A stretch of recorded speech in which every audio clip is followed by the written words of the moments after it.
Hello viewers, welcome to another thrilling episode on this program Health 247. I remain your host Irene Okechukwu, and in this episode we are going to be discussing a topic called meningitis. You see, meningitis is a seasonal disease that if not treated on time, it could lead to death. Of course, I'm not a health expert, I'm not a health practitioner, but as usual, I always have a health expert who will be telling us what meningitis is all about, to give us an overview, tell us how it could be managed and be prevented as well. But before then, if you want to be part of this show, you can as well, as usual, follow us on all our social media platforms on Official Rapid TV, and you can as well keep watching us on Rapid TV channel 176 on Star Time. Before we introduce our guest, we'll be going on a short break. When we come back, we're going to introduce him formally. So don't go nowhere, but we'll be right back. Alright viewers, welcome back. So as I told you, we have a health expert who will be joining us in our show today on the topic meningitis. Who'll be taking us through on what meningitis is all about. He is Mr. Ayuba Abner. Mr. Ayuba Abner, you're welcome to the program Health 247. Thank you very much. Thank you. Meningitis, it cannot be an airborne disease and it can be an airborne disease. Okay. And it's an acute inflammatory of protective membrane around the brain and the spinal cord. And in human anatomy entirely, we have what we call meninges, which surround within the brain, and we have it radiate down through the spinal cord. So those are the things that get inflamed. And when they get inflamed, you suffer from what we call meningitis. Though meningitis have serious sections, there are different categories of meningitis, which we are just talking about preventive measure and some other things. So we can't go in depth. But that's what actually causes meningitis. Acute inflammatory of protective membrane around the brain and the spinal cord. Yeah. So in detail of what you're telling us about, some people think that meningitis is a seasonal disease. How true is that? Definitely it is. Okay. Because mostly meningitis, if you observe in this very part of the world or this country, Nigeria, we only have cases of meningitis during heat season. That's when true. The weather is very hot and the climate is not favorable, and definitely that's where the bacteria enjoy in affecting the humans. Okay. Yeah. So what parts of Africa, especially Nigeria, does meningitis, affect humans? Mostly, if you look at the geographical location of this very Nigeria, we have north and south dichotomy. Yes. I'm not saying that it's not in the south, but it's commonly found in the northern part of the country because of the high heat, high temperature, the heat. Okay. The high temperature we have in the northern part of the country. Okay. So mostly it's common in the north. Okay. And if you could remember, some times ago, there were some people that came, they only emphasized on the north, which actually there was catastrophe, which was settled. It has been years ago. So mostly meningitis is common in the north. Though you can have some in the southern part, but it's minimal. Yeah. So who are those who are at risk to have meningitis? Like, is it just children? Is it just adults? Like, who can be affected? Yeah, actually, those that are affected, that's the risk factors. Those people that are prone. That is from children from under 1 year and people of age of 16 to 21 years. Wow. Yeah. Why is it that range? Well, actually, if you look at it, know that even the people, the older people, they normally suffer from it. But when they have an underlying ailment. And the reason why it's funny, that very thing is something that, how will I say it? Because those are the children that's children from under 1 year, from 1 year to 16 to 21 years. Because if you look at that very stage, that's the adolescent stage. Yes. So mostly, their immune system is not strong to be able to fight the bacteria. Okay. Yeah. Though meningitis has different phases, that's why I say it has different stages. We have that of virus, we have that of bacteria. Yeah. Okay. So now tell us the symptoms of meningitis. Yeah, the symptoms of meningitis, actually, most especially, you have a sudden fever. Okay. You just say your body pick up the temperature and you feel what's actually going on, what's wrong, and before you know what, you have stiff neck. Oh, really? Yeah. Does it mean that you won't be able to you won't twist your neck because it affects the meninges. Oh. Then, some people have insomnia, that's unable to sleep. Oh. Yeah, and some entirely normally vomit, or they feel nausea, or they even vomit. Wow. But the most important sign, which actually can diagnose, or let me say, it can be one of the symptoms. Okay. That is what we call Kenning sign. The Kenning sign is when if somebody comes with those minor symptoms, and you want to find out whether it's meningitis or not. What you normally do, that's what we call Kenning sign. You lie the person down on the couch, Okay. that is hospital couch. Okay. Then you raise the two legs up. Okay. Once you raise the two legs, if you jacked up, which means it's positive. But if you remain like that, there is no problem. That is, you don't have meningitis. Wow. But then there are other things that will have to be done to find out whether it's meningitis. I think you are the one to ask that very question. Yes, sir. I was just about to tell you, you are in the health sector, especially now that we are here in the primary health care. And I know that we have cases of meningitis, and where you people are being told to go give vaccines to regions, so states that are being affected by meningitis. So before such vaccines are being distributed to such places, how do you people, analyze it, diagnose it before you people move Yeah, on? that's what I was trying to go into when I say she's supposed to be. You are the one supposed to ask that very question. Yes. Actually, to diagnose meningitis, it cannot Yes. be done in primary health care. Okay. It has to be done In the hospital. in the hospital, because Okay. you have to obtain what you call cerebral fluid. Okay. And that fluid, they have to do what they call lumbar puncture. Okay. And when they do the lumbar puncture, they drain the fluid, the cerebral fluid, from the lumbar puncture, and then take it to microscopy. And that's why it will diagnose whether it is positive or not. Negative. Yeah. Okay. Wow. But normally we do have types of meningitis, because Yeah. some people's like some people who have been, before I even go further, I wanted to even ask if meningitis is contagious or not. Yeah. Meningitis cannot be contagious as such. Okay. But it can be transmitted. It can be transmitted, really.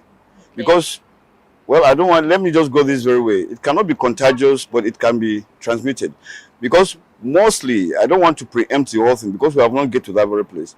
Okay. You know, in most cases about meningitis, you need what you call ventilation. Okay. You know what I'm saying? And Yes. if, like now, most especially in Abuja here, you go, you see people living in almost close. 20, Oh, 20, in 30 a people in house. one house or in a Yeah. room. Actually, those are the places where meningitis can easily get Spread. sprayed, and Okay. you get infected with it. Or even some So- houses that are being clustered So together. that is it, exactly. Okay. So mostly in meningitis is an element that it needs serious air ventilation, Okay. one, and personal hygiene. Okay. Yeah. So stages or types of meningitis. Yeah, So for you now, have at the it? primary level, I can only talk to you at the primary health care level. I can't go Okay. exceed that. Yes. Though we can exceed that, but I don't want to go above the scope of the primary health care. Okay. So mostly, we only like in primary health care, we once you come and we saw those signs are there, and we saw the symptoms. So the next thing we have to do is to refer you, Okay. because we don't manage meningitis in primary care, but we can give advocacy Sure. on primary health care. Primary That's health giving health talk, preventive measures, and some other things. So most especially, when you come and we show those signs, the first thing we have to do is to refer you. Refer you. When they refer you, now in the high hospital, they will take your cerebrospinal fluid. That's when they will know what type of meningitis you have. Is it virus or bacteria? Oh. Before they commence medication. All right, viewers, it's been Mr. Ayuba Abna, who is a staff here in the primary health care, and he is telling us what we need to know about meningitis. That is in the primary level. As you can see, he doesn't want to go above his scope. So he's going to be telling us much more, but just below what he understands. So, but before we keep going further, we're going to go on a short break, and when we return, we have lots of questions for him. So stay tuned. All right, viewers, welcome back. And I keep being your host, Irene Okechukwu. And I told you that this topic is going to be very, very interesting, especially now that we are in the hot season and everybody is really suffering this heat. So you have to know what meningitis is all about and how you can prevent it. So keep viewing us. As I move on to Mr. Ayuba Abna. So Mr. Ayuba, can you tell our viewers the diagnosis of meningitis? Yeah, actually, as I've earlier on says,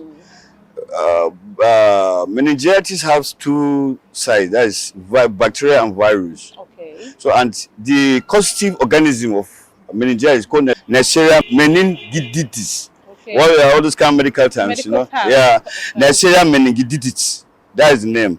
So mostly the diagnosis, we don't do diagnosis at the primary care level. We Okay. go with the signs. The moment we see the signs, we refer you why they take, as I've earlier on says, why they take the cerebrospinal fluid to find out whether the bacteria, I mean the type of The type of meningitis you have, is it bacteria or the virus? Those are the things. And mostly, like at the community level, it may happen to, it may, mostly those kind of, I mean, ailments are common in rural areas because they are not enlightening Okay. about meningitis. Yes. And this has to be the responsibility of the government. Mm. Because mostly, I could remember when I was a kid, Okay. you know, we don't want to have, that time we are not having national origin agencies, which these things supposed to be their work. We have Ministry of Information. Like as we are entering rainy season now, they will come and tell you what crops. If it's based on agriculture, they will tell you what crops to breed. If there's an outbreak, they will come to your rural locality and tell you those are the prevention. Even using, I mean, audiovisual. Yeah. Not like cinema in rural areas. When I was a kid, those things were happening. But we see seeing them, and they can have impact. If they can be reversed back, they can have impact in giving the knowledge to the hard to reach areas, how they can prevent those things, or when they see those signs, they should rush close, I mean, they should rush faster to the nearest primary care that is near to them. So enlightening of the populace really matters in preventing the meningitis. That's one. Secondly, personal hygiene, which is very important. You know, like now, being that it's how to two type of meningitis, which is bacteria and virus. So virus can survive in any time of everywhere, anywhere. Yes. So mostly in terms of virus, that's why we always emphasize on washing hands. Whenever you do anything you want to eat, not even you want to eat, let's even say you went out and come back home, the first thing before you touch anything in your house, wash your hands, so that you can prevent those things from happening within your family or the vicinity where you're staying. That's one. Secondly, avoid sharing personal things with people, because it's a virus. It may be a virus by meningitis. Like let's say cloth. You know what I'm saying? Cloth, shoes, and even or you see hankies, even cups. When you are drinking, at least you can avoid all those, because we are having what we call climate change. You know, and which some of the bacteria, if you observe now not quite long, we have what we call COVID-19. Yes. Though they say COVID-19 don't survive in hot climate region, but we have victims that I mean get affected by. And so they died. Yeah, that is it. So and that is one of those things. And mostly, like what I earlier on said about ventilation. Ventilation is one of the vital things that will prevent meningitis. Because if there's no ventilation, I mean, meningitis like a very warm area, warm place, where not cold, not good, room temperature area. That's what they like. The bacteria, all these, the virus itself. So they can stay and grow. That is it. So easily you get infected. And apart from that, like we have earlier on says, avoid sharing personal things. That is hygiene, and practice health living, which is very important. What you eat matters, and the utensils you are eating on, I mean, you are serving food, is matters. So mostly, it's always good for you to make sure that you do things that you know definitely those things will not get you affected. Personal hygiene, ventilation, and trying to live a healthy life. Okay, right now you just said that avoid sharing some personal things. Okay, most of us that we hardly have time to cook, we eat in the restaurants. Or we eat in fast foods, and normally when we are being served, we are being given the same spoon that was being served to another customer, and as well they give us the same cup to drink water. They cannot discard that cup. They don't give us disposable plates, spoon or cup, so we use the same. So are you saying that it is not advised to use the same? We shouldn't be eating in such places that will be sharing the same utensils? Yeah, that's a very good question. Because if you look at this very part of the world, most especially Nigeria, we are yet to advance, which I don't believe it. Okay. Personally, we are yet to advance. If you go to developed country now, the moment you finish your eating, they will take your plates or cups or whatever you use, utensils, wash them and steam them. Steam them. You get what I'm saying? They will steam them before they use it to another person. But here, if you go to Mama Buka, they'll just go and wash the plate and serve you food. So definitely this is where the advocacy of public health has to come in. Sensitize those restaurants. So you're advising that they should have a steaming Yeah, machine. actually to go, but then when you look at the economic status of the nation, that's what matters again. Because not everybody can afford Can't afford that. it, right, right. So what are you even talking about? Those people that sell in buka, like for instance, if you want to eat the beans cake known as akara, Yeah. they put it. They still at this era they still serve akara beans cake, to be precise, in a paper. They give it to their customers, yeah. and we sometimes you even see some of us, we willingly go to dash out most of our waste papers because we don't want to use them. Sure. We want to, you know, we even you see us selling Them to make a living. To make a Yeah, living. that's why I say economic status. Like Yes. now, assuming there is a political will, Okay. which let us be blunt to ourselves, there is none in this very country. Because if you look at the whole thing, the way things are going on in this very country, Yes. even you go to hospitals now, Yeah. what's making doctors live in the nation? That's one of the factors. There's no motivation for the health workers, it's themselves. Okay. So now, with what you just say about food vendors, this is where public health has to come in. Most especially, and let's say environmental health, they have to come in, and then food and nutrition has to come in. They have to go and supervise those places, advise them on what they can be able to improvise to avoid those things. Okay. Like you can use takeaway thing, like takeaway, put akara. The moment the person finish eating, he throw it away. Most of the takeaways are not being trashed. You see, we even save them. That is another thing. It can become a kind of nuisance on the street. Yeah. Just like, if not now that we have some, how will I call them? Those environmentalists? Not the environmentalists, some foreigners that comes in. I don't want to use their name. No, we are up to the tax, because this very country is up to the tax to do everything. We don't need any foreign intervention. We are up to the tax to do things by ourselves. The problem is that there's no political will. Okay. Because once somebody get voted, he forget about his locality, he forget about his constituency, he forget about his ward, he forget about even the local government chairman. All they're after is, let me acquire the wealth. It's not the base. If the money is being pushed into the right thing, all those vices will stop. That is one thing I believe in. Okay. So now, you are a governor, or you are a senator, and there's an outbreak in your community for the first year. You look at what actually is happening. Okay, what will be the next step I'll take to prevent it next year? Yeah. But the moment there's an outbreak, how they'll come, probably give some palliative, or probably tell them go to the hospital and see those who are already infected. I say, I'll take care of their medical bills. Take care of that. How about why can't you prevent it for future reoccurrence? Yes. No, that could have been good if there is a political will. Though actually, I cannot say my country is not trying. It's trying, but we need more. We need more. Like basically, the best preventive measure of meningitis is immunization of meningitis vaccine. Okay. That's what we call main A now. Okay. So if this thing can be done, let's assume now, okay, this year there's an outbreak of meningitis. Yes. That is okay. Probably you spend 2 to 5 years. You can do a case study on that. Yes. Let's say, okay, 3 years or 5 years, there's another outbreak again. Okay, now, within that 5 years, you know actually when the outbreak of meningitis is going to come. Yes. So now you start, for the first time you have not the years, the interval years you give. Because probably that's their incubation period. Yes. You get what I'm saying? Then after the first 3 years, you find out there is no anything, but you shouldn't stay and wait until there's an outbreak. There's an outbreak, yeah. Prepare against it. Because the first 5 years, you have seen what actually has happened, you have studied it. So the first 3 years, you start preparing, oh, this thing may likely happen in the next year. So prepare before then, so that you can prevent the reoccurrence. But in most cases, we don't care until, that's one thing I felt bad about my country. I felt this country is an old toddler.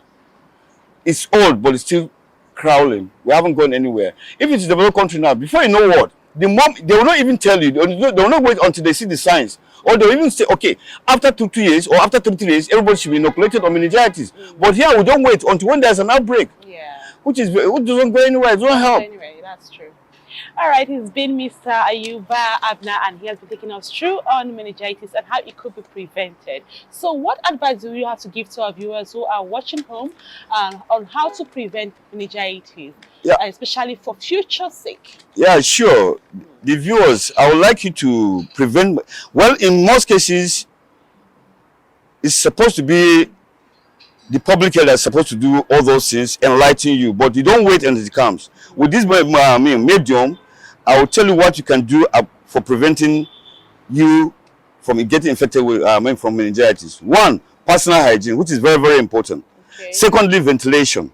Okay. Make sure your windows are open. Though actually security is very paramount, Yeah. which we know. Yeah. But you cannot wait until you get infected before you go to hospital. That's true. And secondly, I mean, the most important part of it, the most important thing that you can use in preventing the meningitis is immunization. Make sure your child is immunized at 9 months. Okay. Because that's what we normally do. When the child is 9 months, we immunize you on meningitis. Well, that's what we call Men A. So you can even come and take booster dose if you want. But then, that's why I was saying government has to create an avenue, even though you are an adult, or you're a neonate, or you're 9 months old, that you are supposed, which that one is mandatory. Yeah. But as an adult, I wish government should bring a policy which they can roll out the immunization campaign of meningitis every 2 or 3 years to prevent the reoccurrence. Those are the major things I felt: ventilation, personal hygiene, and inoculation of the vaccine. All right, thank you so much. All right, viewers, that's the much you can take on this topic, meningitis. And we are going to have another episode on this same topic, meningitis, that is going to be in the medical level, that is in the hospital. So thank you so much for viewing us today on this topic. See you some other time, and bye-bye.